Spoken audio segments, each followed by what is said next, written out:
નમસ્કાર વિદ્યાર્થી મિત્રો, લિબર્ટી સ્કૂલ દ્વારા આયોજિત ઓનલાઈન વિડિયો લેક્ચરમાં તમારું ફરીવાર સ્વાગત છે.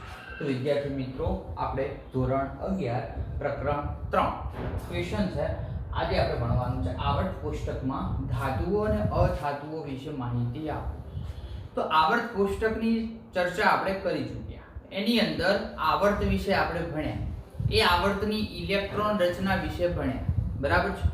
સમૂહ વિશે ભણ્યા કે 1 થી 18 સમૂહ હોય, એ સમૂહની ઇલેક્ટ્રોન રચના વિશે આપણે ભણ્યા, બરાબર છે. પછી એના પછી ક્વેશ્ચન આપણે ભણ્યા વિભાગ. તો આવર્ત કોષ્ટકમાં 4 વિભાગ આવેલા હોય, બરાબર છે. 4 વિભાગ કયા? કે પહેલો S વિભાગ, બરાબર. પહેલો અને બીજો સમૂહ આવેલો હોય છે. એ પહેલા અને બીજા સમૂહની ઇલેક્ટ્રોન રચના કઈ કેવી હતી? NS1 NS2. n બરાબર શું? આવર્તની સંખ્યા, બરાબર. પછી વચ્ચે 10 ખાનાવાળો વિભાગ આવે છે D વિભાગ. કયો વિભાગ? D વિભાગ, જેને આપણે સંક્રાંતિ તત્વ તરીકે ઓળખતા હતા. શું કહેતા હતા? સંક્રાંતિ તત્વ. એની ઇલેક્ટ્રોન રચના n-1 D1 થી 10, બરાબર છે. NS1 થી 2. n બરાબર આવર્તની સંખ્યા.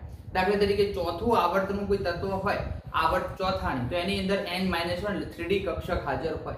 પાંચમું આવર્ત હોય તો n-1 એટલે કે 4D કક્ષક હાજર હોય. તો છેલ્લો ઇલેક્ટ્રોન D માં ભરાવાને લીધે આપણે એને D વિભાગના તત્વો કહેતા હતા. આગળ ચર્ચા કરી હતી કે D વિભાગના જે તત્વો છે એ રંગીન આયનો ધરાવે છે. D વિભાગના તત્વો છે એ સંક્રાંતિ તત્વો છે. આગળ ચર્ચા કરી D વિભાગના તત્વો છે જુદી જુદી ઓક્સિડેશન અવસ્થા ધરાવે છે અને ઘણી જગ્યાએ ઓક્સિડેશન પ્રક્રિયક તરીકે પણ ભાગ ભજવે છે. આ ઉપરાંત એ પૂરું થાય એટલે પછી જમણી બાજુ આવે છે મોટો 6 ખાનાવાળો P વિભાગ, બરાબર છે. એની ઇલેક્ટ્રોન રચના આપણે ચર્ચા કરી હતી કે શું થાય? NH2 એટલે NH2 કક્ષક સંપૂર્ણ ભરાયેલી હોય અને પહેલો જો હોય, ચલો શરૂઆત ક્યાંથી કરશું આપણે? 12 સુધી આવી જશે. પછી આગળ તો 18, ટોટલ 18 સુધી આપણે પહોંચવાનું છે, બરાબર છે. તો 18 સુધી હશે, બરાબર છે.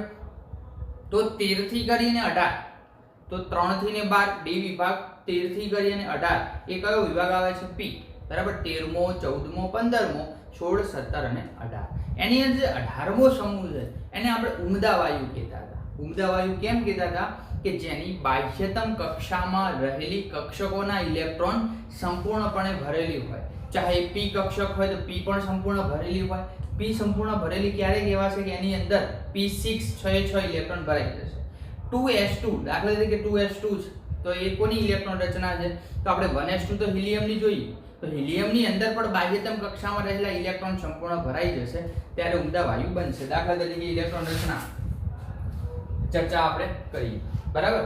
તો થોડીક મારે એની પહેલા ધાતુઓ અને અધાતુઓ ભણાવું છું એની પહેલા થોડીક ચર્ચા કરી. અફવાઓનો નિયમ આપણે ભણ્યા હતા અને આ રીતે આપણે દર્શાવ્યું. શું દર્શાવ્યું? 1s 2s, બરાબર. અહીંયા 2p, અહીંયા 3s 3p 3d, 4s 4p 4d અને 4f.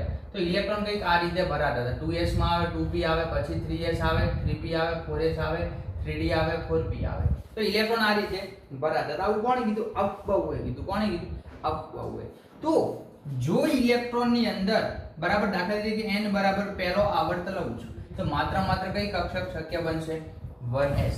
n બરાબર બીજો આવર્ત લઉં છું તો 2s અને 2p.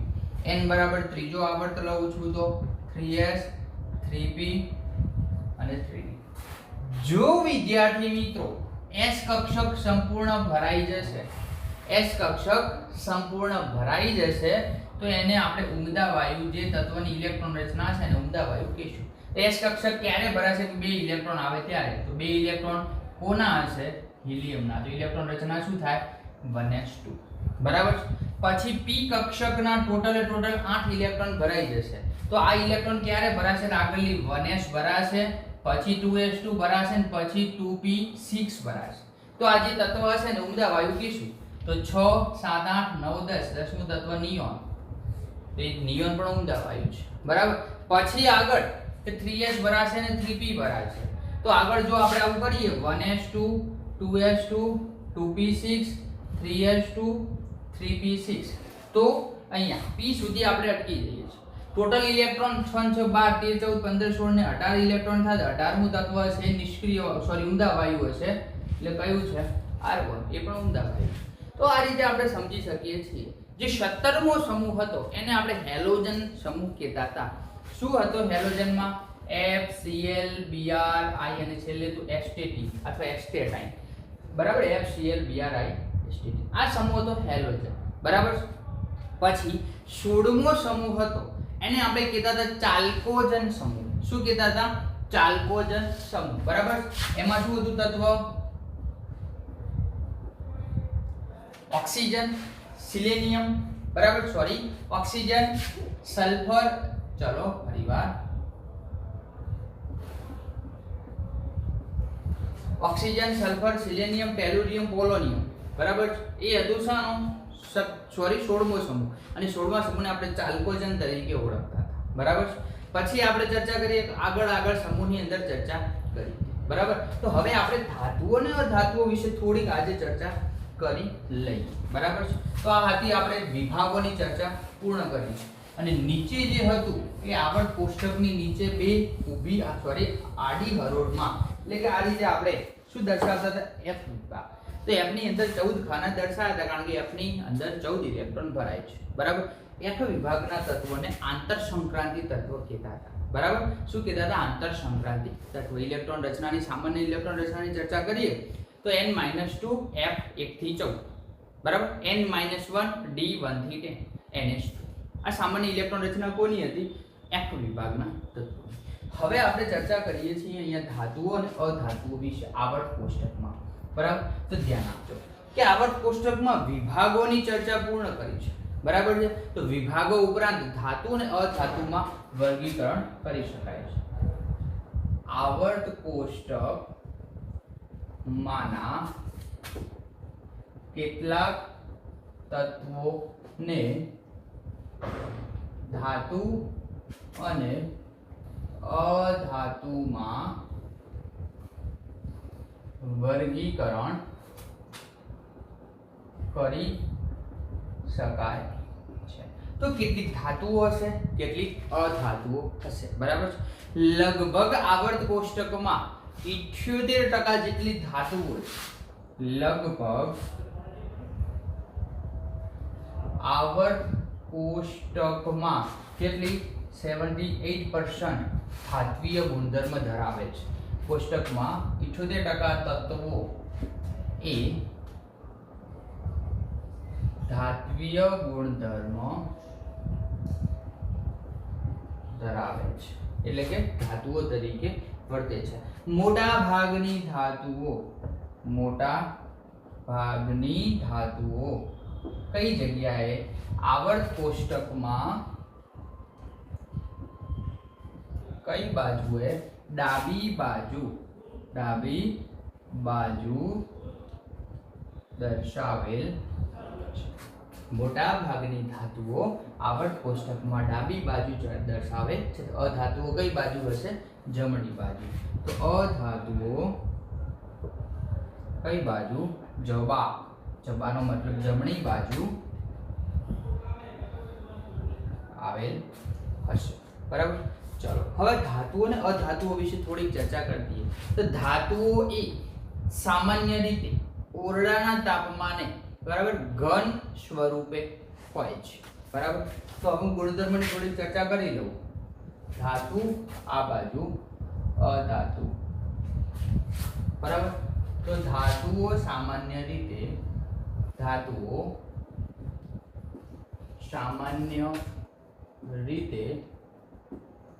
ઓરડાના તાપમાને કયા સ્વરૂપે? ઘન સ્વરૂપે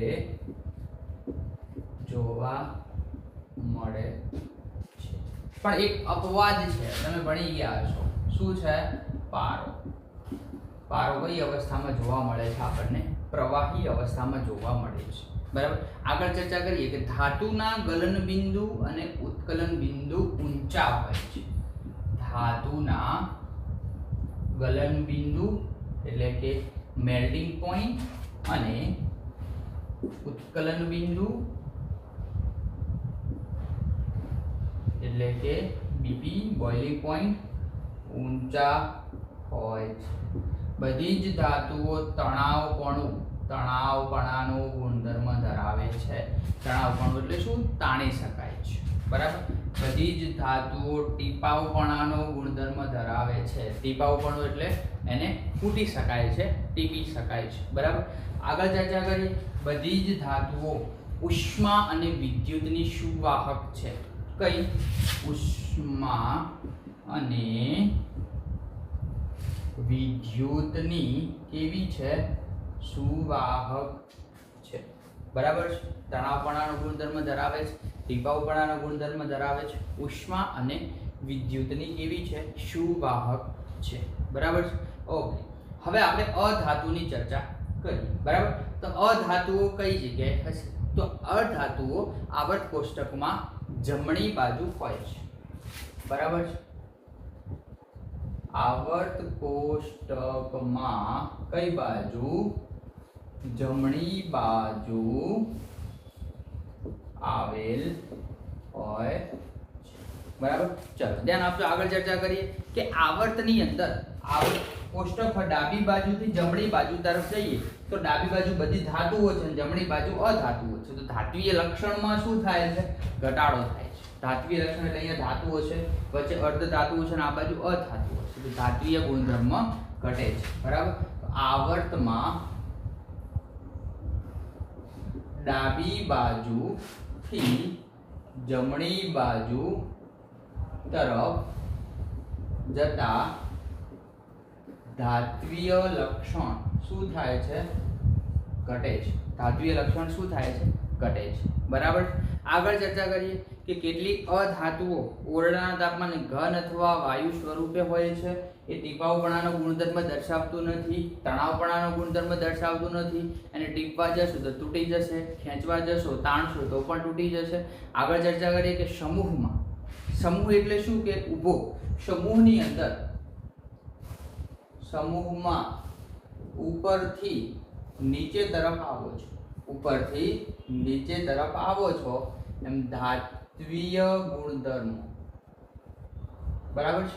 તો ઉપરથી નીચે તરફ આવો છો એમ ધાત્વીય ગુણધર્મોમાં શું થાય છે? વધારો થાય છે. શું થાય છે? વધારો થાય છે. બરાબર છે. દાખલા તરીકે આપણે એક્ઝામ્પલ લેવાનું છે કે પહેલો સમૂહ હોય, બીજો સમૂહ હોય, ઉપર હશે અને નીચે તરફ આવો છો એમ શું થશે? ધાત્વીય ગુણધર્મો વધે છે. બરાબર છે. બધી ધાતુઓ તો છે પણ ધાતુનું પ્યોર લક્ષણ, બરાબર, પ્યોર ગુણધર્મ શામાં જોવા મળે છે? જે નીચે રહેલા તત્વો છે એમાંથી. બરાબર છે. ઓકે. આગળ ચર્ચા કરીએ કે અધાતુઓ કેવા હશે? વિદ્યુત અને ઉષ્માના અવાહક. કેવા હશે? વિદ્યુત અને ઉષ્માના અવાહક. બરાબર. ટીપાવપણાનો ગુણધર્મ દર્શાવતા નથી. તણાવપણાનો ગુણધર્મ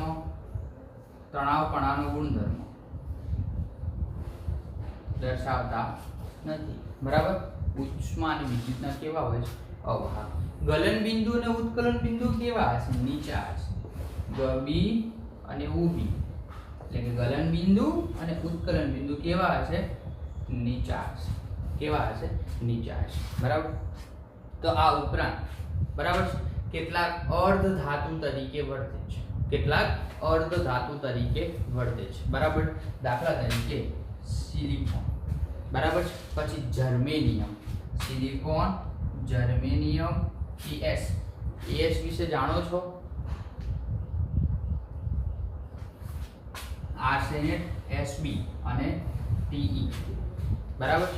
આ બધા સિલિકોન, જર્મેનિયમ, આર્સેનિક, એન્ટીમની અને ટેલુરિયમ આ બધા કેવા છે? અર્ધ ધાતુ. કેવા છે? અર્ધ ધાતુ. યાદ રાખવાનું. કેવા છે? અર્ધ ધાતુ અથવા તમે એને ઉપધાતુ તરીકે ઓળખશો. શું કહેશું? ઉપધાતુ. એનો મતલબ શું થાય કે આ બધાની અંદર આના કેટલાક બંનેના કોમન ગુણધર્મ જોવા મળશે. કયા કયા અર્ધ ધાતુ તરીકે વર્તે છે? સિલિકોન, જર્મેનિયમ, આર્સેનિક, એન્ટીમની અને ટેલુરિયમ જે અર્ધ ધાતુ છે અને ઉપધાતુ છે. તો આપણે વર્ગીકરણ શાનું જોયું? ધાતુ અને અધાતુ વિશે. ક્લિયર છે? ફટાફટ આટલું લખી લો અને સમજી લો.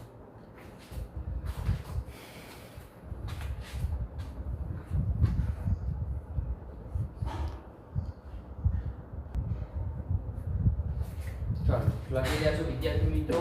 હવે હું આગળ જઉં છું.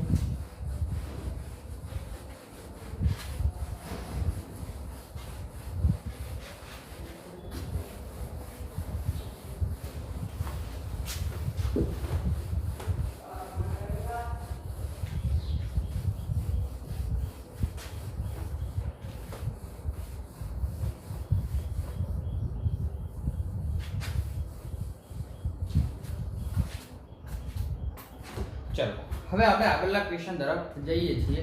ક્વેશ્ચન એવો છે કે તત્વના ગુણધર્મમાં આવર્તી વલણ સમજાવો. ક્વેશ્ચન બરાબર સમજી લેજો. તત્વના ગુણધર્મમાં આવર્તી વલણ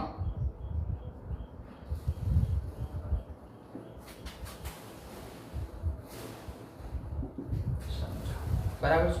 તો આપણે ચર્ચા કરી કે તત્વમાં બરાબર છે અથવા આવર્ત કોષ્ટકમાં આપણે સમૂહમાં ઉપરથી નીચે તરફ જઈએ અથવા આવર્તમાં ડાબી બાજુથી જમણી બાજુ તરફ જઈએ એમ ભૌતિક તથા રાસાયણિક ગુણધર્મ બદલાય છે. બરાબર, યાદ રાખજો. આવર્ત કોષ્ટકમાં સમૂહ હોય એ સમૂહમાં આપણે ઉપરથી નીચે તરફ જઈએ તથા આવર્તમાં ડાબી બાજુથી જમણી બાજુ તરફ જઈએ, ડાબી બાજુથી જમણી બાજુ તરફ જઈએ તેમ ભૌતિક અને રાસાયણિક ગુણધર્મો બદલાય છે. ભૌતિક તેમજ રાસાયણિક ગુણધર્મો બદલાય છે. બરાબર છે. તો દરેક સમૂહના તત્વો 1 થી 18 દરેક સમૂહના તત્વ છે એ જુદા જુદા રાસાયણિક ગુણધર્મ દર્શાવે છે. બરાબર, દાખલા તરીકે આપણે એક એક્ઝામ્પલ લઈએ. બરાબર છે. એક જ આવર્ત અથવા સમૂહ હોય એની અંદર બધા તત્વો હોય ની પ્રતિક્રિયાત્મકતા જુદી જુદી હોય. પ્રતિક્રિયાત્મકતા એટલે બીજા તત્વ પ્રત્યે પ્રક્રિયા કરે છે એનો જે ક્રમ હશે એ જુદો જુદો હશે. દાખલા તરીકે ઉપર કોઈ તત્વ હોય તો એ ઓછું સક્રિય હશે તો ઓછી પ્રક્રિયા કરશે. પણ દાખલા તરીકે જેમ જેમ નીચે આવો છો બરાબર છે એમ નીચે આવતા શું થશે કે વધુ પ્રતિક્રિયાત્મક હોય છે તો સામાન્ય તાપમાને એ પ્રક્રિયા કરી દેશે. બરાબર, તો એક જ આવર્તમાં પ્રતિક્રિયાત્મકતા એ સમૂહમાં શું જોવા મળશે? વધુ અથવા ઓછું જોવા મળે છે. બરાબર, તો સમૂહ અથવા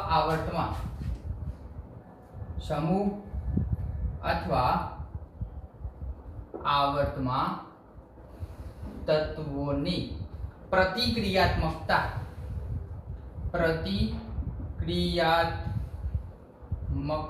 કેવી હોય છે? જુદી જુદી હોય. બરાબર, દાખલા તરીકે આપણે એક એક્ઝામ્પલ લઈએ. સમૂહ 1 ના તત્વો બરાબર, સમૂહ 1 ના તત્વો બધામાં શું થાય છે? ધાત્વીય ગુણધર્મ જોવા મળે છે. શું જોવા મળે છે? ધાત્વીય ગુણધર્મ જોવા મળે છે. પણ એ જ રીતે આપણે સમૂહ 17 ની અંદર ચર્ચા કરીએ તો સમૂહમાં 17 માં કયો સમૂહ? હેલોજન. એની અંદર બધામાં અધાતુ ગુણધર્મ જોવા મળે છે. બરાબર છે. તો ધાતુઓ છે એ ધાતુઓમાં આપણે ઉપરથી નીચે તરફ આવીએ એમ પ્રતિક્રિયાત્મકતા વધે છે. એટલે કે સમૂહ છે એ સમૂહમાં આપણે ઉપરથી નીચે તરફ, ભાઈ આ ધ્યાન આપજો, ઉપરથી નીચે તરફ એટલે પહેલા આવર્તથી કરીને 7મા આવર્ત સુધી આમ નીચે આવો સમૂહમાં ઉપરથી નીચે આવીએ એમ રાસાયણિક પ્રતિક્રિયાત્મકતા માં શું થશે? વધારો થશે. બરાબર છે. રાસાયણિક પ્રતિક્રિયાત્મકતામાં શું થાય છે? વધારો થાય છે. એ જ રીતે સમૂહ 17 ના તત્વો હોય અને 17મા સમૂહમાં ઉપરથી નીચે તરફ આવે એમ રાસાયણિક પ્રતિક્રિયાત્મકતા ઘટે છે. બરાબર, સમૂહ 17માં ઉપરથી નીચે તરફ આવીએ એમ રાસાયણિક પ્રતિક્રિયાત્મકતા શું થાય છે? ઘટે છે. કારણ કે ઉપરથી નીચે તરફ એટલે ફ્લોરિન, ક્લોરીન, બ્રોમિન અને આયોડિન ઉપરથી નીચે તરફ આવીએ એમ રાસાયણિક પ્રતિક્રિયાત્મકતા ઘટે છે. કારણ કે ફ્લોરિન એ સૌથી વધુ પ્રતિક્રિયાત્મક છે. ફ્લોરિન એ સૌથી વધુ વિદ્યુતઋણ તત્વ છે, સૌથી વધુ પ્રતિક્રિયાત્મક છે. એટલે રાસાયણિક પ્રક્રિયા કેવી આપશે? ઝડપી આપશે. રાસાયણિક પ્રક્રિયા કેવી આપશે? ઝડપી આપશે. ક્લિયર છે? તો આ થોડી ચર્ચા હતી આવર્ત તત્વના ગુણધર્મોમાં આવર્તી વલણ સમજાવો. તો આપણે અહીંયા ચર્ચા પૂર્ણ કરી છે. હવે થોડોક અગત્યનું ક્વેશ્ચન જોઉં છું. બરાબર, ધ્યાન આપજો. ક્વેશ્ચન એવો છે કે ત્રિજ્યા એટલે શું? તેના પ્રકારો સમજાવો. બરાબર છે. અથવા ભૌતિક ગુણધર્મોમાં આવર્તી વલણ. બે ક્વેશ્ચન છે, પેરેલલ છે. ક્લિયર? એની પહેલા આટલું લખી દેજો ફટાફટ.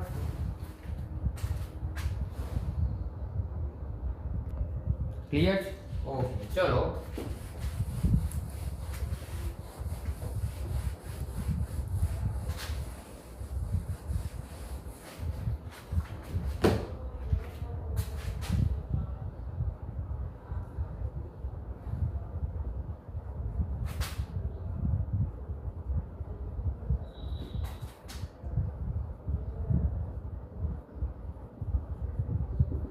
તત્વના ભૌતિક ગુણધર્મમાં આવતી વલણ સમજાવો, અથવા પરમાણુ ત્રિજ્યા એટલે શું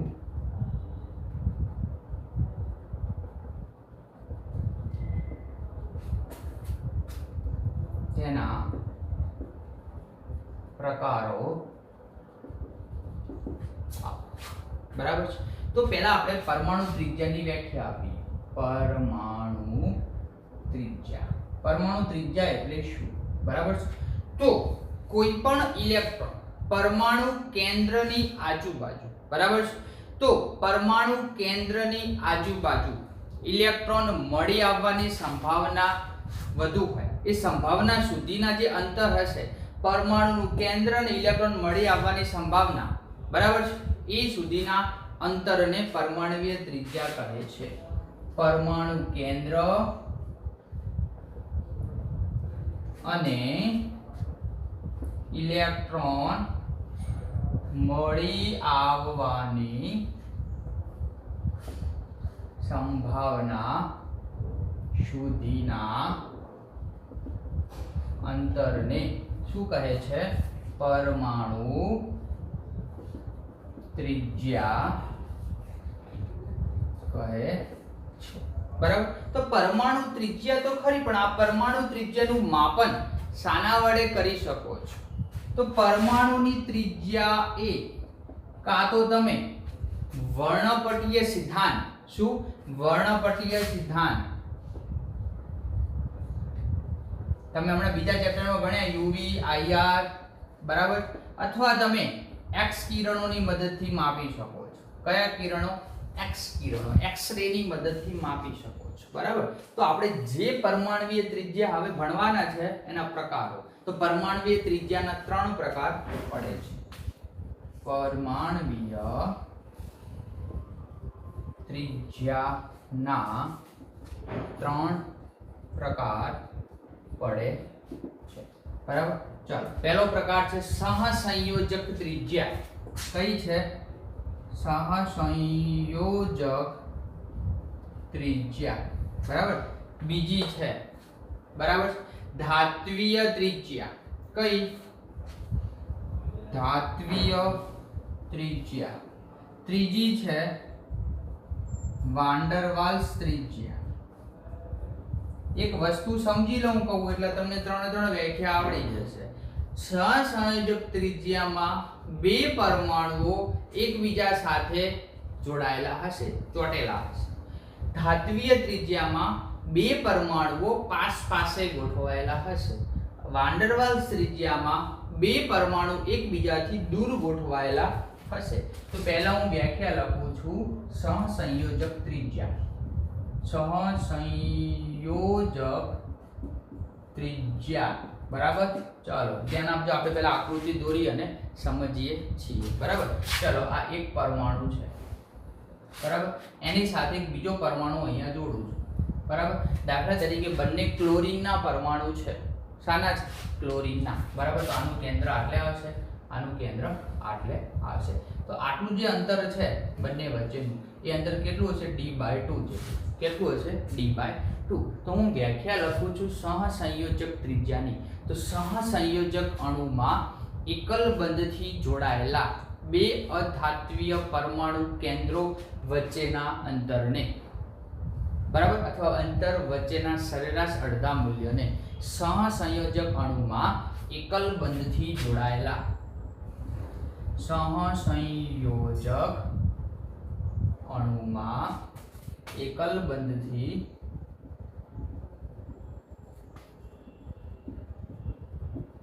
બરાબર, આ સહસંયોજક બંધની અંદર શું છે? એકલ બંધથી જોડાયેલા છે બે અધાત્વીય પરમાણુ. એક ક્લોરીનનો પરમાણુ છે ને બીજો એના જેવો જ ક્લોરીનનો પરમાણુ છે. તો બે અધાત્વીય ક્લોરીન પરમાણુ કેન્દ્ર અથવા બે અધાત્વીય પરમાણુ વચ્ચેના બે અધાત્વીય પરમાણુ કેન્દ્રો વચ્ચેના અંતરના સરેરાશ અડધા મૂલ્યને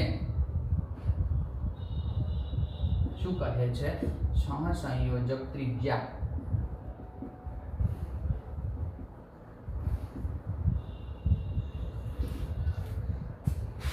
સહસંયોજક અણુમાં એકલ બંધથી જોડાયેલા બે અધાત્વીય પરમાણુ બરાબર માં કેન્દ્રો વચ્ચેનું જે સરેરાશ અંતર છે બરાબર છે એનું અડધું મૂલ્ય એને આપણે શું કહીશું આ દાખલા તરીકે ક્લોરીન છે એ Cl2 સ્વરૂપે હોય છે આ પણ એક મોલેક્યુલ છે એ પણ Cl નો છે આ પણ એક મોલેક્યુલ છે Cl નો છે બંને ક્લોરીન મોલેક્યુલ એકબીજા સાથે જોડાયેલા છે બરાબર બંને વચ્ચેનું અંતર સરેરાશ કેટલું છે 198 પણ એનું આપણે શું કરવાનું અડધું મૂલ્ય તો લગભગ તમને કેટલું મળે છે 9.9 99 પિકોમીટર જેટલું મળે છે ક્લિયર તો આ વાત સાની હતી સહસંયોજક ત્રિજ્યાની તો સહસંયોજક ત્રિજ્યાનું સૂત્ર શું થાય તો કે સહસંયોજક ત્રિજ્યા બરાબર d/2 મેઈન અંતર હોય એના ભાગ્યા ચલો હવે આપણે જોઈએ ધાત્વીય ત્રિજ્યા બીજો પ્રકાર છે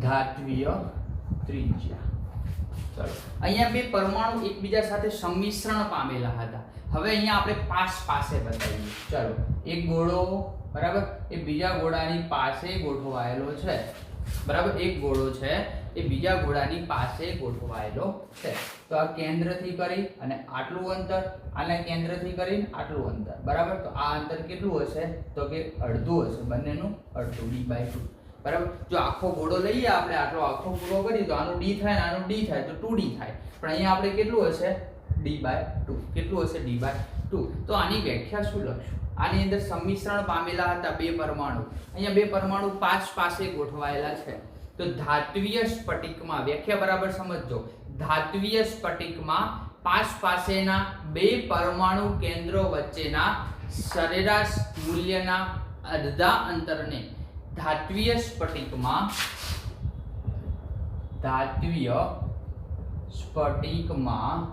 બે પરમાણુ કેન્દ્રો વચ્ચેના અંતરના સરેરાશ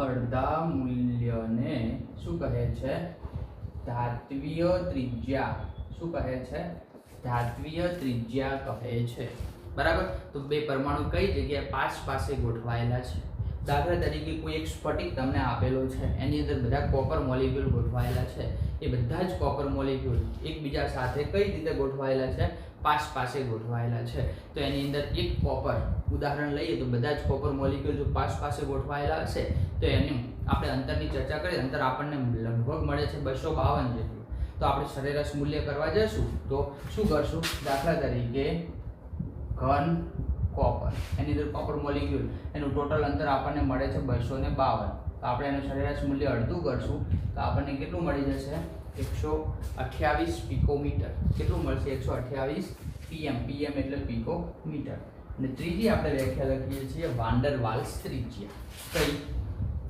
વાન ડર વાલ્સ ત્રિજ્યા બરાબર આની આકૃતિ સમજો અહીંયા બે ગોળા એકબીજા સાથે સંમિશ્રણમાં હતા અહીંયા બંને ગોળા એકબીજા સાથે થોડાક અંતરે હતા હવે અહીંયા અંતર હું વધારું છું બરાબર ચલો એક ગોળો હું આટલે દોરું છું બીજો ગોળો હું આટલે દોરું છું આનું કેન્દ્રથી અંતર આનું કેન્દ્રથી અંતર આ બીજા એકબીજા સાથે કનેક્ટેડ છે બરાબર તો સરેરાશ મૂલ્ય કેટલું હશે d/2 છે કેટલું હશે d/2 ચાલો હવે આની વ્યાખ્યા લખીએ d/2 બરાબર વાન ડર વાલ્સ ત્રિજ્યા તો વ્યાખ્યા શું લખશો કે બંધથી જોડાયેલા ન હોય તેવા બે નજીકના પરમાણુ કેન્દ્ર વચ્ચેના અંતરને બરાબર બે નજીક ગોઠવાયેલા પરમાણુ કેન્દ્ર વચ્ચેના અંતરને શું કહે છે વાન ડર વાલ્સ ત્રિજ્યા કહે છે તો અહીંયા અગત્યનું ક્વેશ્ચન આપણે જો ખાલી તમારા મગજમાં એ ક્લિયર રાખો અહીંયા સંમિશ્રણ પામેલા હોય છે અહીંયા નજીક ગોઠવાયેલા હોય છે અહીંયા બંને વચ્ચે શું જોવા મળે છે ગેપ જોવા મળે છે તો મોટા ભાગના પરમાણુઓની અંદર તમને વાન ડર વાલ્સ ત્રિજ્યા વધુ જોવા મળશે એના પછી બીજો ક્રમ કોનો આવે છે ધાત્વીય ત્રિજ્યા અને છેલ્લે આવે છે સહસંયોજક ત્રિજ્યા ક્લિયર તો આપણે પરમાણુ ત્રિજ્યાનો અહીંયા અભ્યાસ કર્યો છે આપણો ક્વેશ્ચન હતો પરમાણુ ત્રિજ્યા એટલે શું એના પ્રકારો જણાવો અથવા તત્વના ભૌતિક અને રાસાયણિક ગુણધર્મોમાં આવર્તી વલણ ક્લિયર છે